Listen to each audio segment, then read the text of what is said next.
تصویر سینے میں موجود ہے، جس نے لا کر کلام الہی دیا، جس نے لا کر کلام الہی دیا، وہ محمد مدینے میں موجود ہے۔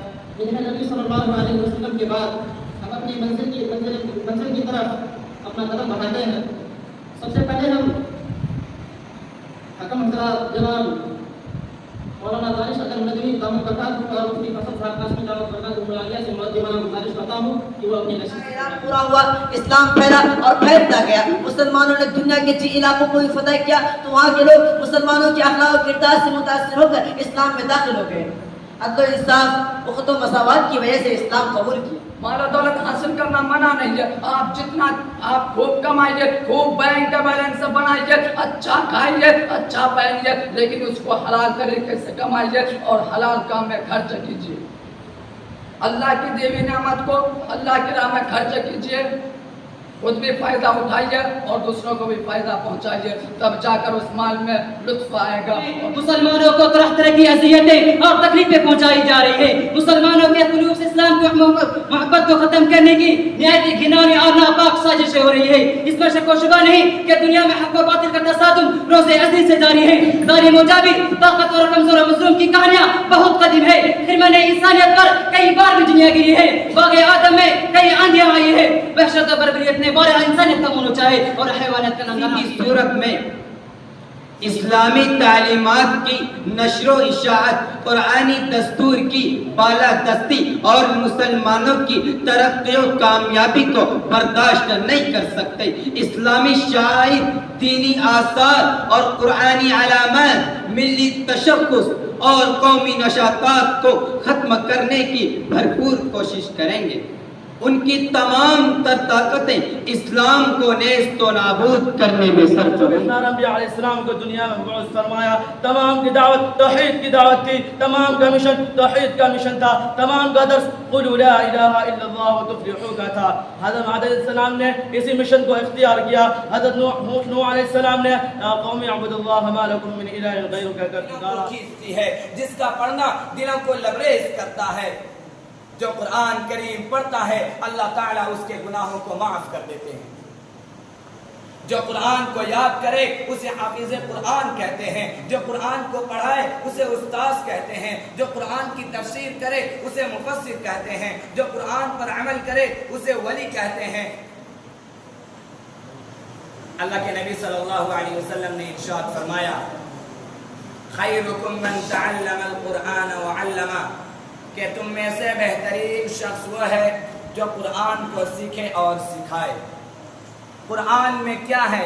قرآن میں تقریباً 18,000 علوم ہے۔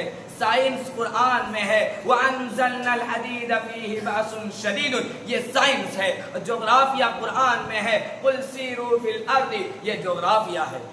اور یہ قرآن ناطق ہے، ناطق کے معنی بولنے والا۔ قرآن سے پوچھو اے قرآن تو کون ہے؟ تو قرآن کہتا ہے ذالک الکتاب لا ریب فیہ، کہ میں وہ کتاب ہوں جس میں کوئی شک و شبہ نہیں۔ قرآن سے پوچھو اے قرآن تجھ کو نازل کس نے کیا؟ تو قرآن کہتا ہے نحوات میں اس طرح منہمک ہو چکے ہیں، وہ اپنی زندگی کی کامیابی کا دار و مدار اسی پر سمجھ بیٹھے ہیں، اسی پر مضمون لکھے جا رہے ہیں، مقالے لکھے جا رہے ہیں، لٹریچر لکھے جا رہے ہیں اور اپنی علمی صلاحیتوں کا اظہار کیا جا رہا ہے۔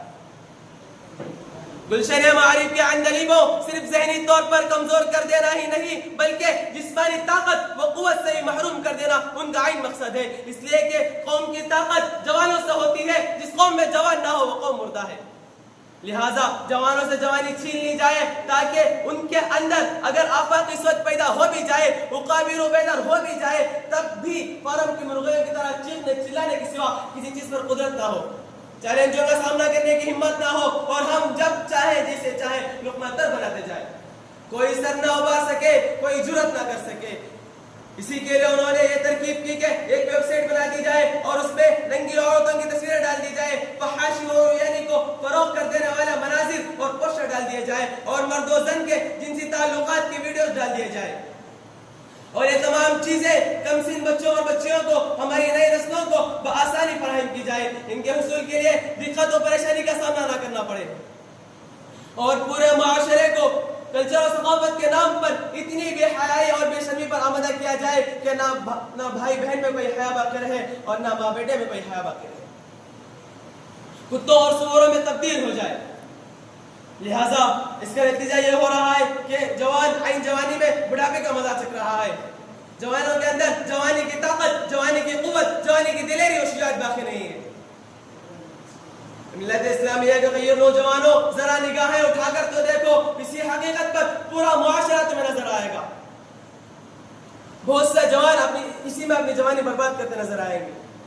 اسی کو اللہ تعالیٰ نے اپنے کلام پاک میں ارشاد فرمایا، وَمِنَ النَّاسِ مَن يَشْتَرِي لَهْوَ الْحَدِيثِ لِيُضِلَّ عَن سَبِيلِ اللَّهِ بِغَيْرِ عِلْمٍ۔ میرے بھائیوں، اب میں آپ سے یہ کہتا ہوں کہ آپ اپنی قدر و قیمت کو جانو، آپ اپنی حقیقت کو پہچانو، آپ اپنی حقیقت کو پہچانو کہ ایسا نہ ہو کہ آپ اپنے مقصد سے کہیں دور جا گرو، کیونکہ آپ ہی امت کے مستقبل کے آپ ہی امت کے مستقبل کے چراغ ہیں، آپ ہی مستقبل کے رہنما و قائد۔ خطبہ حضرات کی ہمت افزائی کی اللہ تبارک و تعالیٰ سے دعا گو ہے کہ اللہ تبارک و تعالیٰ آپ کی اس طرح کے جمع ہونے کو اور ہمارے خطبہ کے تقریر کو غور سے سننے کو اللہ تبارک و تعالیٰ آپ پہ قبول فرمائیں، اور آپ اللہ تبارک و تعالیٰ آپ کو اس کا بہتر بدلہ عطا فرمائیں۔ ماشاءاللہ آپ نے سنا ہے اور آپ نے اندازہ بھی لگا لیا ہوگا کہ کورس مقرر کس انداز سے آپ کے سامنے اپنی تقریر پیش کیا ہے۔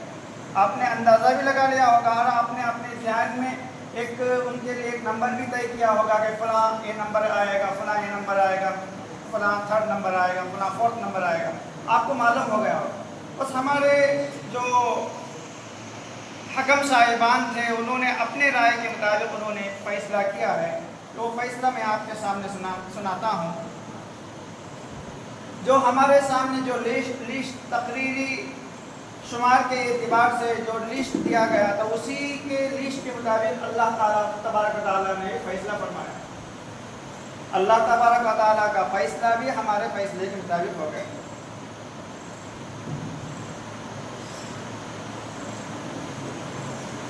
سب سے فرسٹ نمبر پر یہ نام لکھا گیا تھا سید طٰہٰ کا، کہ اللہ تبارک و تعالیٰ نے ان کا نام بھی، ان کا جو پوزیشن ہے اول نمبر انہیں عطا فرمایا۔ سب سے پہلے نمبر سید طٰہٰ کا تھا اور تقریر میں سب سے فرسٹ نمبر وہی نمبر آیا۔ دوسرے نمبر جو کل 2 حکم صاحبان سے ملا کر جو انہوں نے نمبر حاصل کیے 114 نمبر ہے۔ ٹوٹل جملہ نمبر 120 کا ہے، تو انہوں نے 120 نمبر میں سے 114 نمبر حاصل کیے ہیں۔ اللہ انہیں ترقیہ سے نوازے۔ دوسرے جو یہاں نام لکھا گیا ہے محمد شعیب، یہی انہوں نے بھی 112 نمبر حاصل کیے ہیں 120 نمبر، یہ دوم پوزیشن سے کامیاب ہوئے ہیں۔ اسی طرح تیسرے پوزیشن پر آنے والے محمد وسیم ہیں، انہوں نے 120 نمبر میں سے 106 نمبر حاصل کیے۔ اور اسی طرح محمد کامران 102 نمبر، محمد حسن 100 نمبر، محمد ارمان اور ولی اللہ محمد التمش، اسی طرح انہوں نے نمبر حاصل کیے ہیں۔ ماشاءاللہ ہمارے مقرر حضرات نے بہت اچھی طرح محنت کی ہے۔ آپ لوگ دعا کریں کہ ان کے حق میں کہ اللہ تبارک و تعالیٰ ان کو ہمارے لیے، اللہ تبارک و تعالیٰ ان کو بہترین مقرر بنائیں، بہترین خطیب بنائیں اور آگے چل کر وہ دین کی خدمت کرنے والے بنائیں۔ یہ آپ کے سامنے ایک نمونہ ہے، یہ نمونہ ہم